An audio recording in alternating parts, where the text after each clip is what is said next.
Welcome to this week's Treasury Career Corner podcast, where I interview Treasury professionals about their Treasury careers.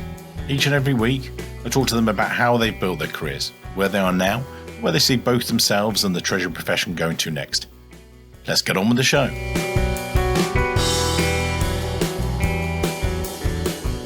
In this week's show, delighted to be joined by a long-term friend of the company and everything else, Mark Kirkland.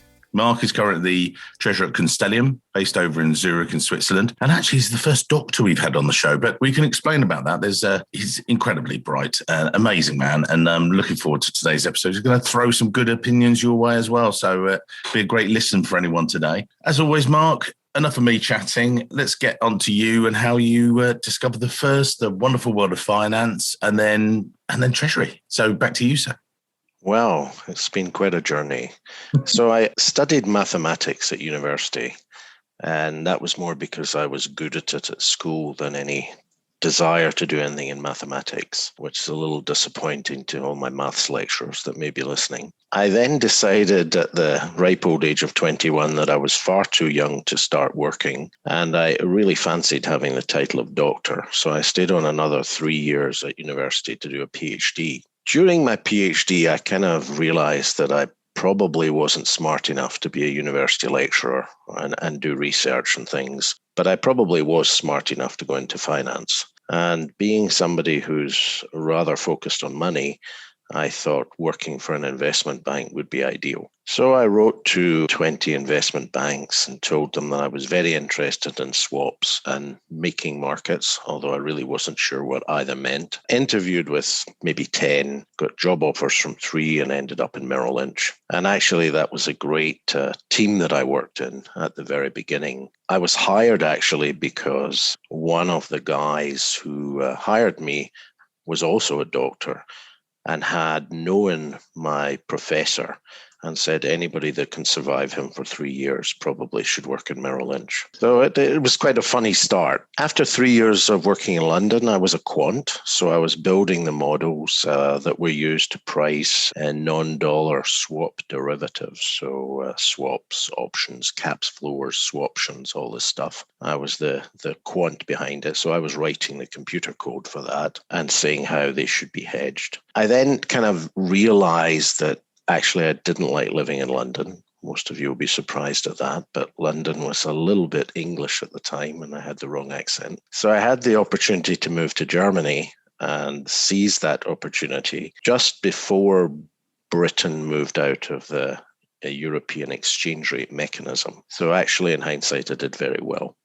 But I moved to Germany, worked there structuring deals for investors. So I decided that actually moving towards the clients was how you made money in an investment bank. Did that for 2 years, was very successful. My boss, who ran the German office, then moved to head up commodities and asked me to run commodity sales in North America and later in South America too. So then I moved to New York a couple of years, worked in New York 3 years, lived the high-flying adored life, the Wall Street life with all its perks and all the interesting sides, traveled extensively in North and South America, didn't really have much personal time at all during this period, decided that I was kind of 34 years old. I had quite significant money in the bank, and I really was leading a very lonely life. So at this stage, my boss changed. I moved back to London, and I looked for an exit from banking. I think I was a little bit tired of it. So the opportunity came to work in Amsterdam. I thought I would like to kind of go into semi-retirement, right old age of 35. So it showed you I had some very good years in investment banking. So I moved to Amsterdam to work for Philips Electronics in the Treasury department. And it kind of was, for me, very easygoing. I first was a risk consultant for the treasurer, for the CFO, advising them on what policies they should have. And it was very funny when they interviewed me, they asked, do you think we should hedge P&L or do you think we should hedge cash flow? Now, actually being a banker, I had no idea what they were talking about. So I said, well, I think you should do both. And they hired me because of that answer, because they thought it was very clever. So I'm not sure it was really such a smart one in hindsight. But anyway, I joined Philips I grew my portfolio in Philips. So I started off just running this small consulting group. Then I took over the dealing rooms. There used to be 4 or 5. We made it into 1. Then I took over cash management as well and streamlined that department, and then credit risk management at the end. So by the time I had been there 9 years, I actually was running about half of the treasury in Philips. Philips, for some of the listeners, they will know it. Certainly across Europe, I would imagine some of our North American guys will go, Philips Electronics. Who are they? What was the sort of shape of the company and size at the time? I know they were massive, but again, for the listeners. So at the time, Philips had 5 different divisions. So they had the Philips Medical, which was one of the parts of the company. That has actually become Philips as we know it today. Then there was consumer electronics, which was TVs, etc., DVDs, all this sort of stuff. Then beside that, there was domestic appliances, which Philips have just sold, I think, to private equity very recently. They made the shavers, household appliances like kettles and things like this. And then there was components, which they got out of not long after I was in the company. And the last part was Philips Semiconductors. So they were widespread nearly in every country in the world, big markets in North America, big markets in Brazil, big markets in Europe. It was like the Dutch civil service, effectively. Revenues, I can't really remember. I want to say $30 billion. But it may have been a little bit lower than that. That's the number that sticks in my mind. And what was that like in treasury terms? Global multinational in the Netherlands, but literally focused everywhere. Would that be right? That's right. So there was a lot of legacy issues, a lot of country thinking, a lot of empires, businesses against corporate. However, what was kind of unusual about Philips was there was a very forward-looking group of people there. So, in 1999, I joined in 98. So in 1999, 2000, we were probably the first major corporate that moved to multi-bank internet execution of transactions. So at the time, I think we were maybe the first or second large corporate that basically told their banks, we're going to use this platform. Now, the platform we used was Coronex at the time, but 360T or FXall would be today's equivalents. And we basically told the banks, we're going to use this. If you don't want to be on it, then goodbye. So we really moved that at that time, which was quite aggressive. We also were one of the first corporates that had a payment factory, and we were executing almost all our payments on a central basis. This was in 1999. So it was very forward thinking. So as a treasury, although we were part of this massive company, treasury itself was very forward looking and adopting new technologies, which of course I didn't realize at the time because I thought that was normal. You did that role and then you made the move. You were in the Netherlands, very happy, doing well. And then Bombardier came along. And again, that's where we did a lot of work together. And talk us through what the group was like. Because I know it went through a transition period whilst you were there. Again, it's a sort of theme with yourself. A lot of the places are developing and changing and forward focus. So you then moved on and joined Bombardier. Again, what was that like? First of all, I moved to the Netherlands, and those of you who don't know, the Netherlands has extremely high tax rates. But for those lucky few, the tax authorities are willing to give you a tax package, which lasted when I was there for 10 years. So it doesn't surprise anybody to learn that after 9 years, I left the Netherlands.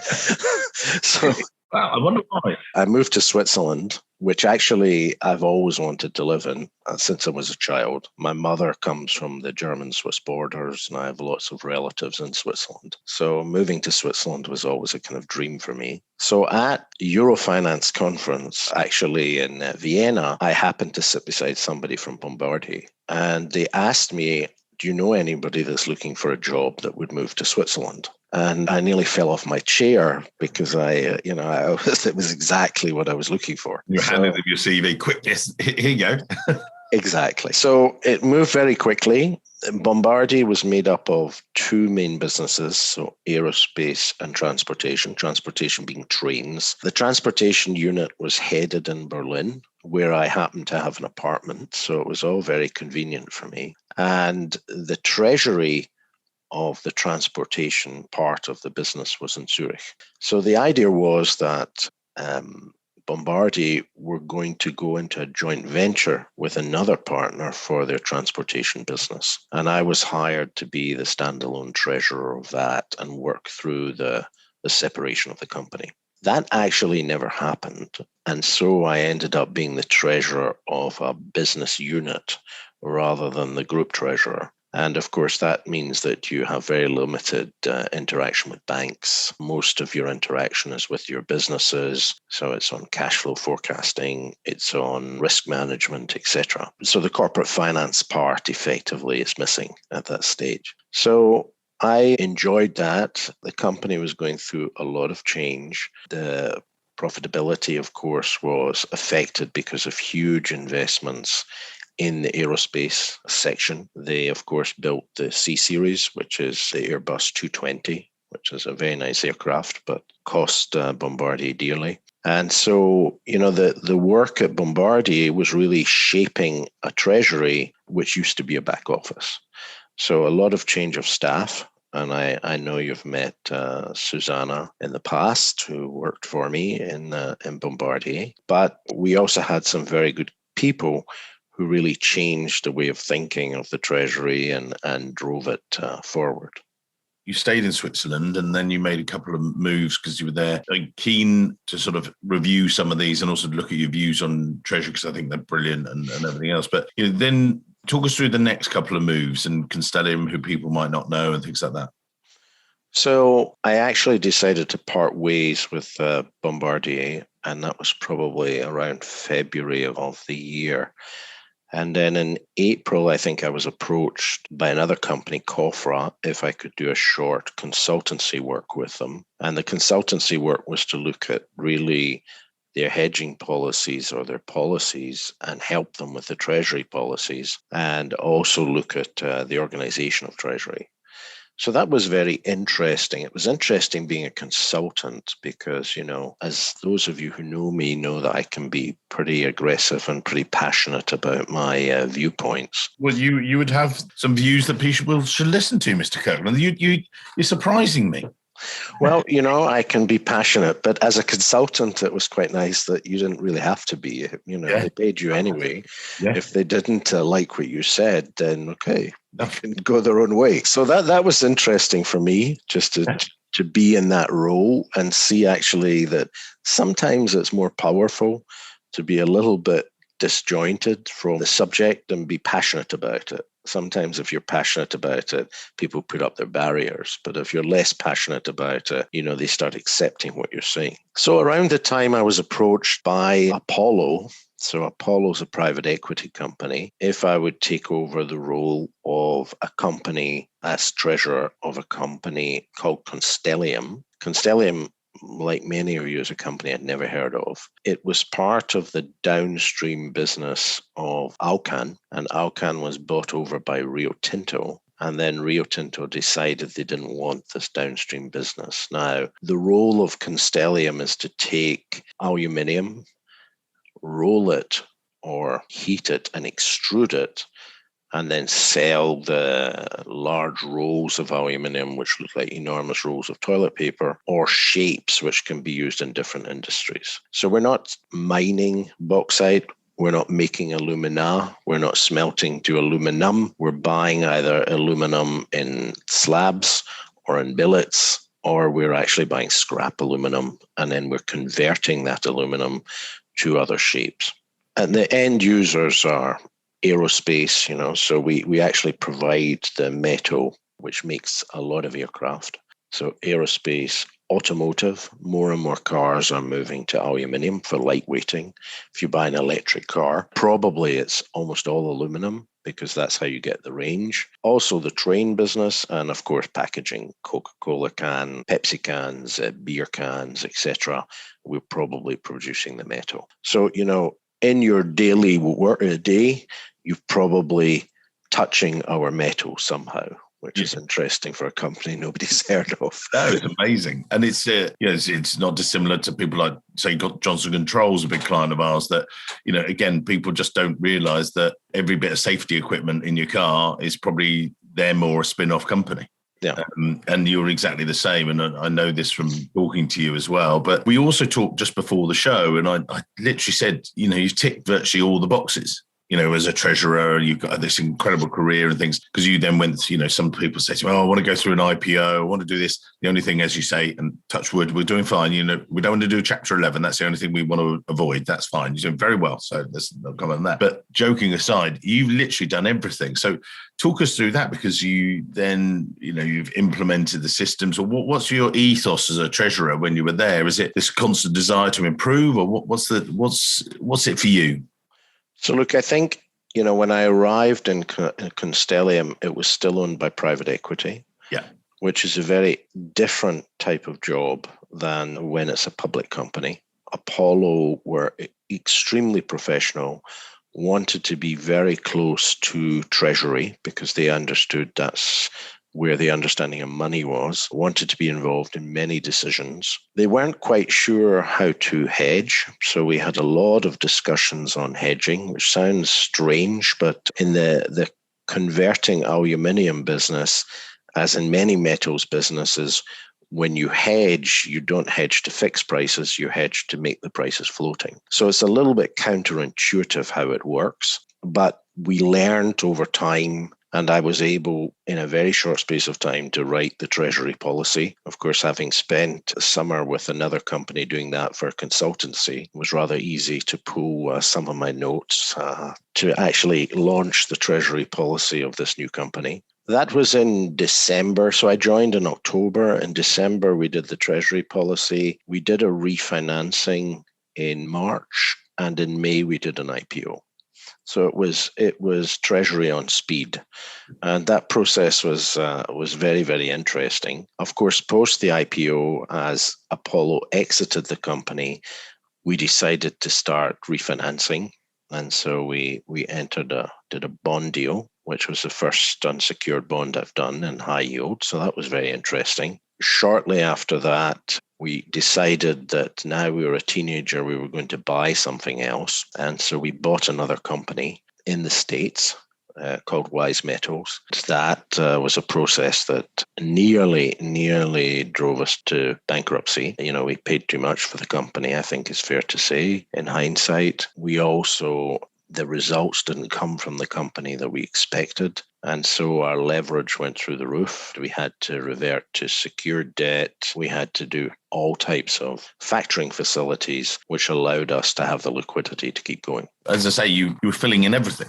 You literally had your checklists. As I've done many of these podcasts, and the Chapter 11, I'm glad you didn't go there, but you filled it in. And then, because then you also would change the treasury management system. You're doing all this. As we look through this, is this an area for you that you're quite passionate about, the straight-through processing, take out manual process? Is that an ethos for you, would you say? Absolutely.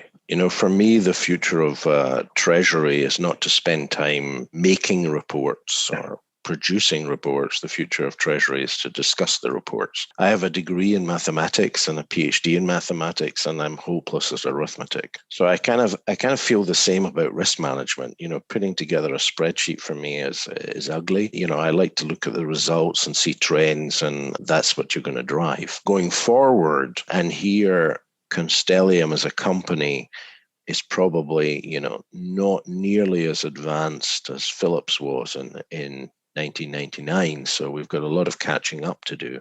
But if you look at finance processes, I think there's an enormous advantage to gain through standardizing processes, automating processes, and having access on a central basis to data, which allows you to automate cash forecasting, for example, through the direct method, allows you to start thinking about how you automatically see foreign currency exposures, building up a picture so that, in fact, you're less and less dependent on the manual input at site of individuals. And when you look at other treasurers, and you just touched on that, I think it's brilliant, the deriving those meaning from the reports, not just focusing on the reports, oh, here we go, here's the right number. So what? You've got the right number. What does that now influence on our behavior? Do you think that's where, again, we sometimes do on the podcast where we talk about what people should be thinking about for the next stage, or if you like, as treasurers, what they, their war stories. Is that where you think treasurers need to spend their time thinking about the direction they're going? Or what's your ethos around that? I think your way of thinking will be very much around the journey that your treasury is, particular treasury where you work is on. If you're a startup company, more or less as Constellium was in 2011, then, just to get any numbers is a major achievement, right? So as you start developing, you start realizing, hey, the treasury management system we have is made up of 4 different systems which are weakly tied together. This isn't a very good outcome. We should move to one system because then we have integrity of data, etc. So over time, you can start developing. What I would say is, I've worked in a single A company, Philips. I worked in a double B company, Bombardier. Now I'm working in a single B company, Constellium. So I'm going to end up in triple C, I think. But I think it's very interesting, the different perspectives you have, because, in a company that runs very well, and ERP is all singing, dancing, your one ERP system. Somebody like Cisco, God bless you, you're in paradise. But the role of treasury is rather back office. Whereas, if I look at our own company, my own company, the role of treasury is key because you're single B. So you're affecting, the debt levels are very important to investors. The facilities you put in place are key. So when the company goes through difficult times, treasury is absolutely vital and is driving even the payment behavior of the company. I mean, I've been in a situation where we were reviewing which payments could be made at which sites over the next week. That's an interesting situation to be in because you start learning more and more about the business. Of course, if you're in a double A or triple A company, you'll never have these sorts of issues to worry about. You may have other issues, but where to put your funding at the moment, where to put your cash at the moment, probably is a key concern. I've recently written a blog, and by the time this comes out, we'll put the link to it in the show notes. But I know that, and just like the listeners will be, they'll be totally engaged in this. Hanging on your words because it's and I was so thrilled to be able to get you on the show. But without that, one thing we haven't touched on is people. We haven't looked at, again, on this blog, I talked about hiring for your weaknesses. If you're very technically strong, but not so strong with people, not saying yourself because you are very good with people. If you're a treasurer that's technically, really strong, and that, you might want to get a number 2 who's really good at engaging with the team. Or the flip side, if you haven't got accounting knowledge, hire a decent controller. Filling in for your blanks, that makes you a more rounded treasurer. Now, I know you're a very people-centric person. You're very engaging with people, as people see at conferences and everything else. But when you look at that side of things, because we're very, we focused on, the business side, but actually the business is made up of people. What are your views on that, if you like? I think the first thing, if you're sitting in the treasury role, is know your strengths, but also know your weaknesses. Brilliant. It's funny you class me as a people person because I don't really see myself as a people person. You have to ask some of my people, I guess. We've had we'll put the link to Susanna and her details. She was a previous podcast guest, amazing lady. Weirdly, I don't know why she loves you and thinks you're one of her best ever bosses. But we'll slide that by. But and I've known you as a client and a friend for many years, and it's just fantastic. But I think it's the great thing with yourself is it's that knowledge and that sort of, you made light of it earlier that you're a doctor in maths and stuff. Having that technical background, that expertise, just knowing it. When I talk to treasurers like yourself, it just engages. And I think that again with these stuff. So that if your treasurer's got that in their back pocket, this is someone you look towards. But I think you are great with people and you underestimate that as a skill of yourself. So how do you then push that out in the team, or how do you coach people? I think how you coach people depends a lot on the individual. I think some people, you need to guide very carefully. Other people you can give a project to, which you possibly already have an idea of the answer, but you let them discover the answer. And that's a good way of them learning about the process. I have a lady who works for me in corporate finance, Crystal Sayun, who was always a little bit reticent to touch things that I was working on until I said to her, well, I'm going on holiday next week. You finish doing the bond deal. And she did it in an amazing way, but just giving people the space to do things and telling them, look, I'm not going to interfere, but if you want me, you can call me, right? And that way she took ownership and ran with it. But I think you need to give people the space to fail as well as succeed. And failing is not necessarily failing, because hopefully you're there with a safety net, but failing is a way of learning. So that people learn what actually went wrong, what didn't go right, etc. It's funny you say that I'm quite personable. In the business, I think they would find me tough, very tough. And so I'm kind of the tough side of Treasury, and I have 2 or 3 ambassadors who work for me who are the nice people in Treasury. So I think we balance that rather well. But I feel that, work towards your weaknesses, use them as strengths. I think it's very important to have a team that works well together, that actually gets on with each other. My team is very diverse. We're in Switzerland. We have 3 French guys, a Belgian lady, we have a Vietnamese lady, we have an English guy who's Bangladeshi as well. We have a lady from Britain, I should say, because she doesn't identify herself as English, although by her accent, she's English for sure. We have a German who works in the team, and we have a Swiss, and we have a Scot who has a Swiss passport. So, it's very international, and we all get on rather well together. So when I go out and hire somebody, I'm looking, does this person fit in the team is number one. Do I like the person? Do I trust the person? Is the person motivated? Are they driven? These are the types of things I'm looking for. Before I moved to investment banking, when I was a student, I did many awful jobs. So, I delivered papers when I was in my teens, early teens. I washed cars for money. Later on, I worked in a nightclub. I worked overnight in the post office. I worked in a petrol station to make money. And I respect people who have done these things because, working with the public is something that matures you very well. So at the end of the day, when you've dealt with people screaming at you that you pushed up the pump by half a penny, and how to deal with this and not take it personally, then actually business is not so complicated, right? It's dealing with the public, I think, is one of the most maturing exercises you have. So I look for people who have grafted, to use the word, who have worked hard, who have come from maybe an unusual background and who want to succeed. These are the people I like.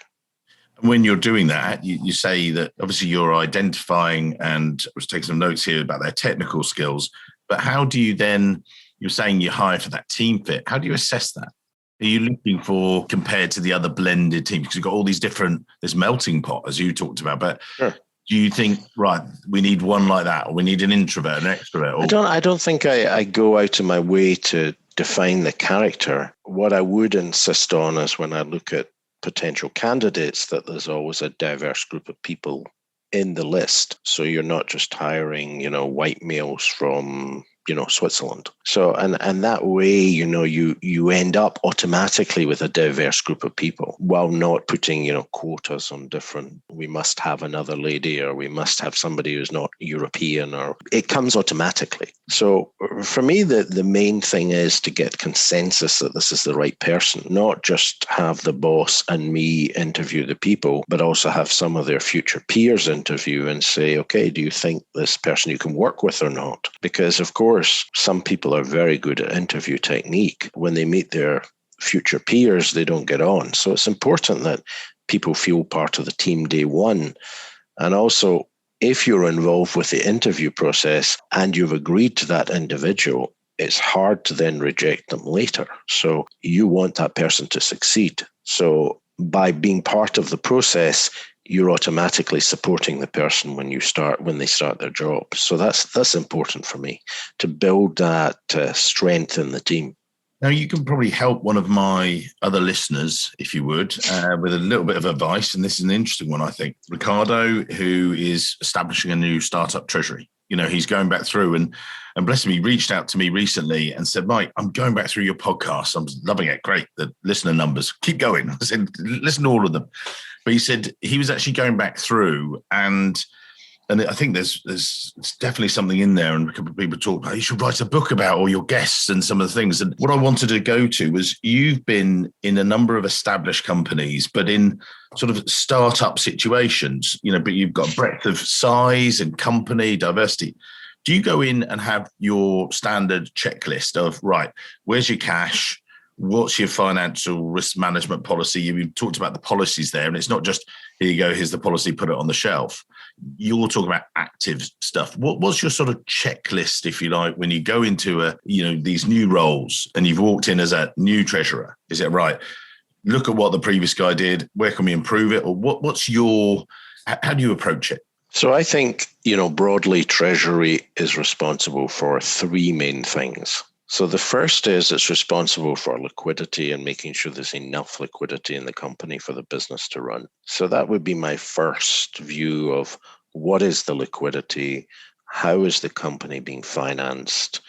Is it financed at a good rate for the rating? Because that's, of course, rating dependent. Is there sufficient liquidity? How's that liquidity made up? If it's a cash-rich company, how is that cash being invested? Do we have too much cash, etc.? The second is, are risks managed in line with shareholder or stakeholder expectation? And here, I view that the way to think about risk or financial risk is if there's a movement in the dollar or the metal price or whatever, how is your cash flow impacted by that as a company? I'm less concerned about profit because as somebody once said, sales are vanity, profit is sanity, and cash is reality. So, I'm very focused on cash as a treasurer and cash flow. And so risk management, do you have the right policies that protect your cash? What does your board expect? Clearly, you cannot hedge every risk your company does, because if you did, you wouldn't make any money at the end of the day. So, but there are financial risks that you can address. And you can look at peers in the market, how they do it. You can also think about, what is the right way for your company and how are you impacted? The third area, I think, is really on the governance of payments in the company. So how does the cash work? When the customer pays, who gets the cash? How does that work? How do your businesses spend that money? And how do they actually physically make the payments? I think these are all questions that I would ask. So just to categorize, these are the three main areas. And then I would think about, okay, what fits or seems to work for the company? What doesn't fit? And then that's where I would focus my efforts on.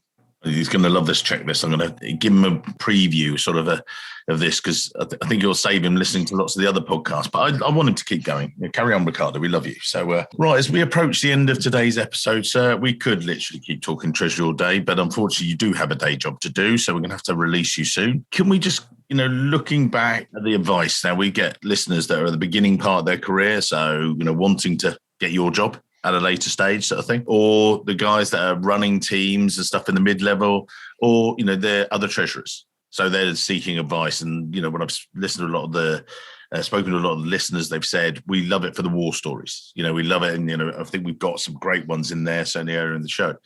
But we'll put your LinkedIn details in the show notes so people can connect to you. But as you reflect on this and people listening to this and they're going away and you're sort of, they're going, oh yeah, I really enjoyed that advice from Mark. What are the sort of closing pieces of advice you give to the treasury professionals listening today, sir? The first piece of advice is have fun at work. If you don't have fun, you're at work a lot of the time. And if you're not having fun, you age very quickly. So I think you need to have fun. I think that the second thing is, if you're at the start of your career, don't just stick with a AAA or AA company, see some other things. And the reason is because I probably learned more in Constellium than I did in Philips and Bombardier put together. just because being close to the edge makes you A, more key for your whole company, but B, sharpens your senses. So you start realizing the cause and effects of things. I think one of the big wake-up calls I had was probably quite early on in Philips, when we had significant US dollar bonds, and we had a lot of cash in euros. And so we were hedging these dollar. This was before I was running the dealing room, but we were hedging this mismatch, rolling cash or rolling hedges every 3 weeks or 4 weeks. The problem, if you do this, if you have a trend in the currency, is that cash can drip out of your business. And so suddenly you realize that, hey, as your hedges have matured, your debt has got less. But on the other hand, your debt's very long dated, whereas your hedges are very short dated. So unfortunately, your debt reduced in size, but your hedges that you're rolling over constantly is dripping cash out of the company. So suddenly you start thinking, oh, although I was hedged on an income basis, I haven't been hedged on a cash flow basis. And I think that drives a lot of these sort of wake-up calls where you realize, hey, we've paid $1 billion out to banks in settlement of hedges, which is correct and was the right thing based on the hedges, but it was the wrong strategy to start with. And I think you have some of these wake-up calls through your career that sharpens your thought process. I think people shouldn't be scared to get into the detail.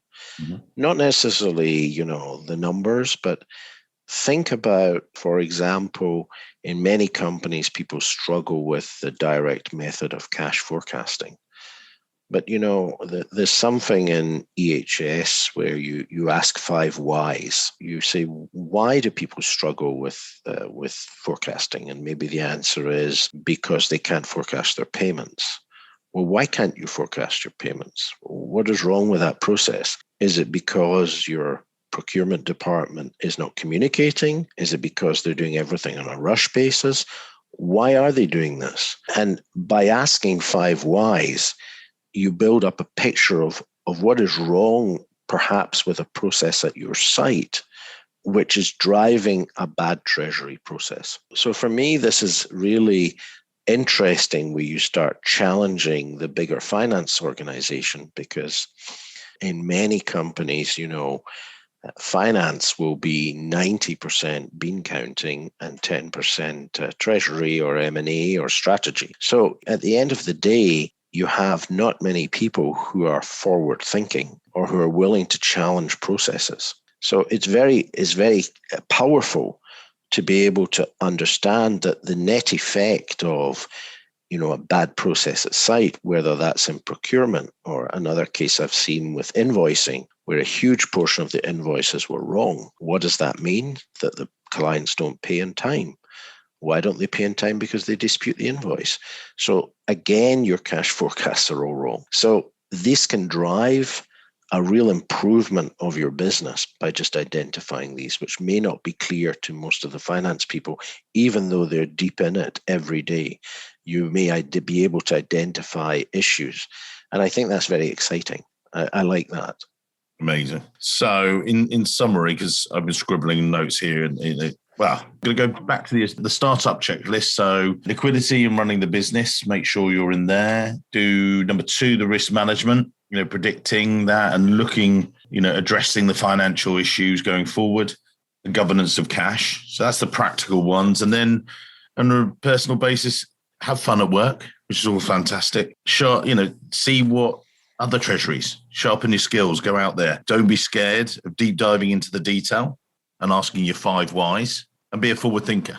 Challenge those processes. Do they work? And benchmark, spend some time, go and see other companies, go and chat to other treasurers, because, the problem you're facing, probably somebody else has done it. And it's really interesting how different companies address different issues. I found a lot out through just seeing how other companies do things. You probably are not going to ask your nearest competitor. It's probably in a different industry. But I find just an hour chat with another person from Treasury in a different industry can often address maybe one point is interesting, but it's really worth it. Amazing advice there from Mark Kirkland. We'll put in his details in the show notes to connect with him on LinkedIn. I knew it was going to be a pleasure, and we could keep talking for hours, sir. But you do have a day job, and we'll let you get back to it. So amazing. Thank you, sir, and look forward to seeing you at a conference soon. Thank you. Hello, it's Mike here again. I hope you enjoyed this week's show. If you did, then maybe you want to follow the show or subscribe, depending on where you listen, whether that's iTunes, Spotify, or another great place to listen to the show from. It's totally free and means that you'll be the first to see each and every week when we release a new show. And maybe whilst you're there, you could even leave a quick review.